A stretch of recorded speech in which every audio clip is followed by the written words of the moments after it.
Good afternoon, everyone.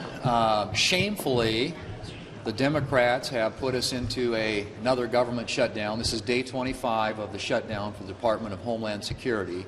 We have tried repeatedly to engage them on a path forward. The White House has attempted to do that. By the way, the White House submitted their last offer to the Democrats 12 days ago.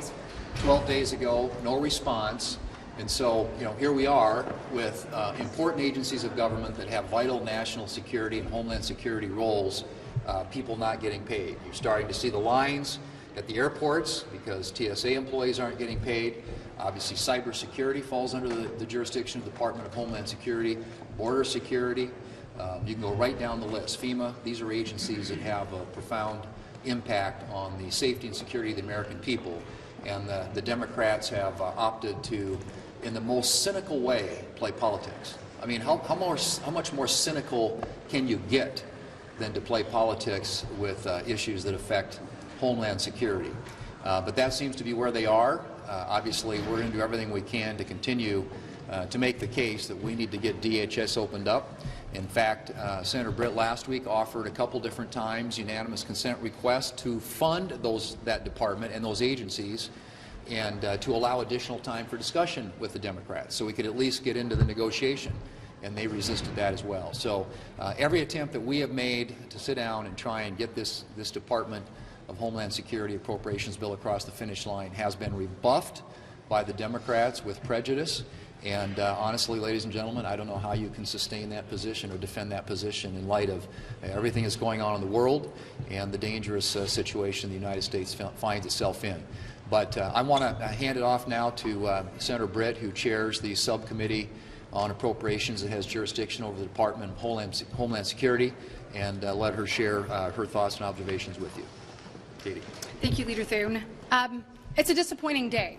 We are 38, 39 days past when we decided we would do a 2-week CR, which we gave the Democrats in good faith to be able to have a conversation about the proper way to fund the Department of Homeland Security moving forward.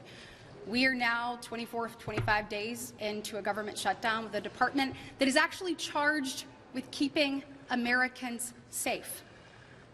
We have seen what's happening across our country.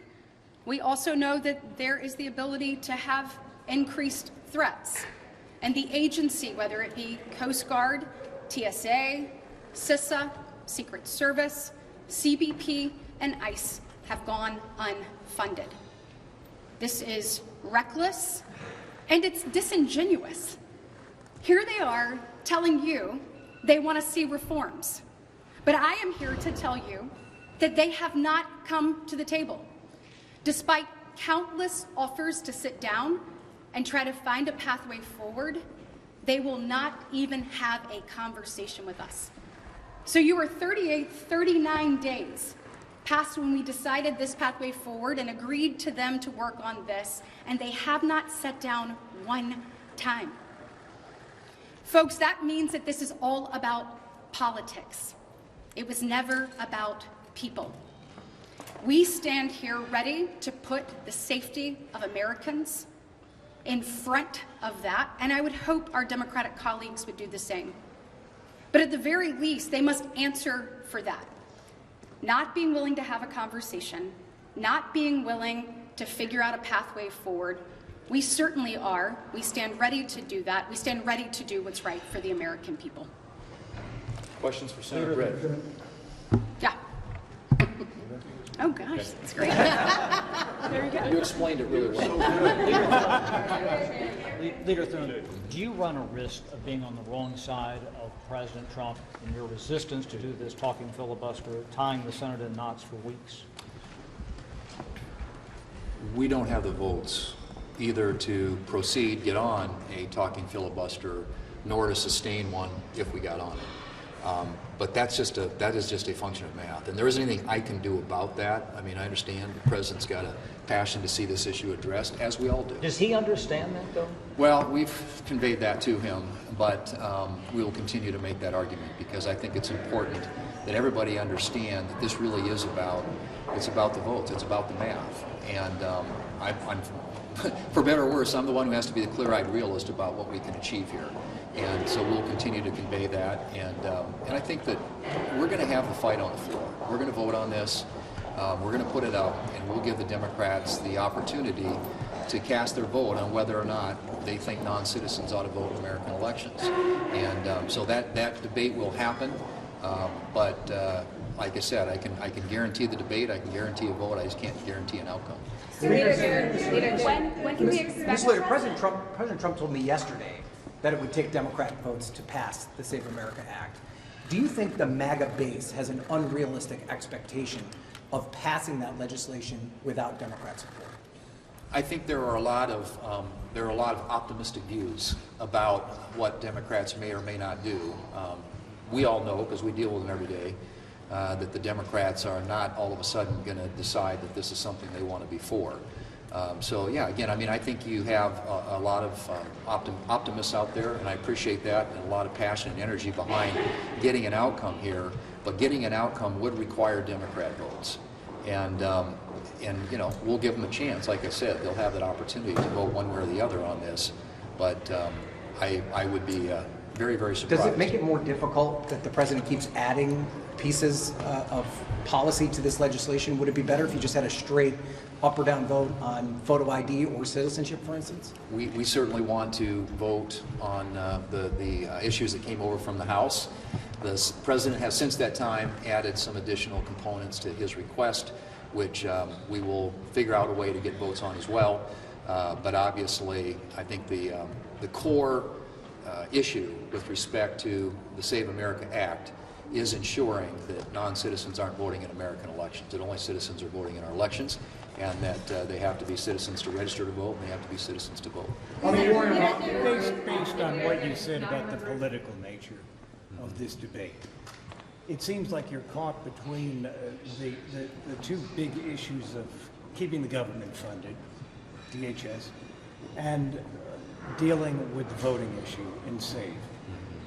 Do you feel that at this point you may have reached a legislative stalemate in this body where it's very hard to get anything done? And then what happens to other bills down the line that may be in the queue soon that have less profile, like the Farm Bill? I think a lot of these are going to be, I mean, we're going to have a vote on the floor later today, and we will wrap up this week the Road to Housing Act, which will get, hopefully, close to 90 votes on the floor of the Senate. So very bipartisan, very bicameral. Both House and Senate, Republicans and Democrats had input into it. There are issues, I think, that transcend the political climate and environment we're in. But I think it's a reality that we all deal with. And the issue of DHS funding, in my view, should be a reflection of the fact that we can do basic things around here that help our government to function. And I think both sides, Republicans and Democrats of our constituents out there, believe that should be the case. Because the Democrats have dug in on this, I think, you know, we have tried repeatedly, as has been said, to reach out to them, to engage them, get them at the table, and to find out what it is exactly that they want. And I think the White House has been very, in my view, open, and have demonstrated a lot of outreach in an attempt to try and get a deal. But what that means down the road, I don't know. I mean, farm bills in the past have been bipartisan. There are other issues that I think should be bipartisan. There are some really good conversations happening right now on permitting reform, which frankly is an issue that I think there should be bipartisan support for as well. So we're not closing the door on anything. The Democrats, their obstinance on the issue of funding the government, like I said, it's hard for me to understand or explain. Because we've got a very willing team here that's ready to sit down and negotiate with them, and as of right now, at least, they're just completely blocking it. And at some point, you're going to pay a price for that. On the war line, President Trump and $900 million a day by one estimate. What do you say to Americans who feel that that money could be better spent on other priorities? And do you have any update on the size of the potential supplemental appropriations request from the White House? The question was on the amount being spent on the military. Okay. Yep. Well, $900 million in a day is a significant number, but fortunately, a lot of us in anticipation of the need to upgrade our national security capabilities last summer as part of the Working Families Tax Cuts Act, put significant increase in funding for defense. And so I think we are well positioned. If you listen to our military leadership, we get an opportunity on a regular basis to get briefed by General Kane and others. And I think we are in a good place and achieving an objective that frankly is long overdue. I mean, I think this is something that is generational in terms of its impact, not only for that region, but for the entire world, because they continued, Iran, to be the largest state sponsor of terrorism in the world. They are on their way to a nuclear capability, and they're holding that entire region hostage, and American interests as well. So I think this was an important mission to accomplish, and hopefully it'll be accomplished soon. Senator Brett, what's your concern about a terrorism strike, Senator Brett, in this unfunding? Senator Brett,